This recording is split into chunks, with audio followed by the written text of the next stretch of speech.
Kalau suhu minyaknya terlalu rendah saat kita goreng sesuatu, itu minyaknya akan masuk semua ke dalam bahan. Akhirnya gorengan kita jadi berminyak, bukannya matang. Tapi di suhu yang tepat, ya suhu yang tepat 140 sampai 150 sampai 170, itu gorengan akan matang, ya tanpa banyak minyak terkandung di dalam. Nah, jadi dia benar-benar matangin luarnya. Tapi beda juga kalau terlalu tinggi, dia akan membuat semuanya kering di luar. Kosong. Begitu masuk Dalamnya masih belum matang. Gitu. Kita tahu bahwa suhu minyak goreng itu udah pas untuk menggoreng itu Ya. gimana sih? Satu dengan dicelupkan pertama dengan mata, ya. Kalau dengan mata, Celupin tangan. ya, satu dia terlihat cair tapi tidak berasap.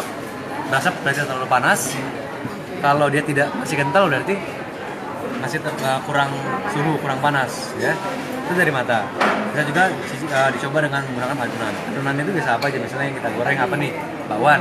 Kita sini pakai adonan bakwan. Kita kan minyak, ini kita ngomong deep fried ya. Kita ngomong deep fried. Misalnya minyaknya segini deep fried nya. Adonan itu kalau misalnya dia kecelup dan terdiam di dasar, itu berarti kurang panas. Ya, baru nanti beberapa detik baru naik lagi berarti masih kurang panas.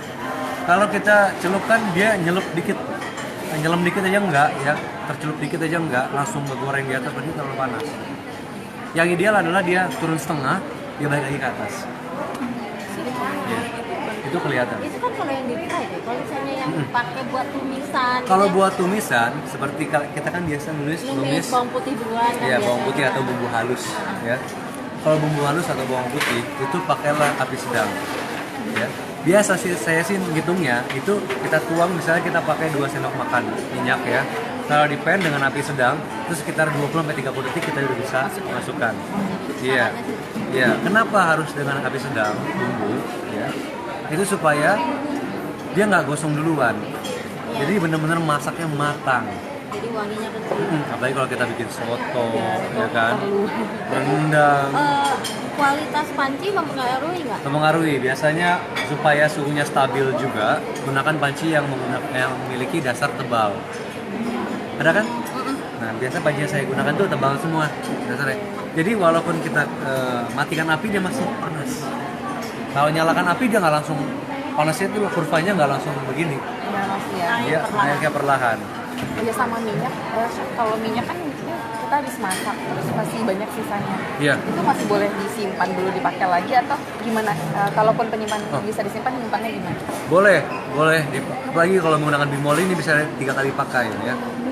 Setelah itu, tapi kalau misalnya itu juga heavy gorengan berat misalnya, dengan banyak adonan dan juga. Bawang tuh kan harus Iya. banyak. Itu bisa kita saring pakai saringan kasa itu yang halus banget, ya. Disaring, habis itu dia tempatnya didiamkan dulu, didinginkan di suhu ruangan aja.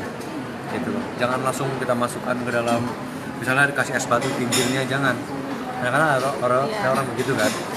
Atau ya ditaruh di tempat terbuka yang landai gitu, biar cepat dingin. Jangan juga, karena takutnya kena debu. Mendingan ditaruh di tempat yang tertutup, ya, dan biarkan dulu di ruangan. Sebisa mungkin tempatnya jangan yang tembus pandang. Yang tempat minyak biasa Tempat itu minyak, kan yang aluminium yang itu. nggak tembus cahaya. Di situ kualitas minyaknya akan terjaga, dan jangan sampai minyak kena air sedikit. 1 percik, 2 percik air itu kan membuat minyak tengik. Karena ada sifat oksidasi di situ. Jadi kalau kita pakai minyak dan wanginya tengik, berarti ada campuran air di situ, atau sistem penyulingannya nggak benar. Satu. Oh, ini kalau air kandungan airnya digoreng nggak ngaruh, ya. Tapi kalau udah nggak dimasak kena air dengan suhu ruangan, itu akan membuat proses oksidasi terjadi sehingga minyak tengik. Gitu.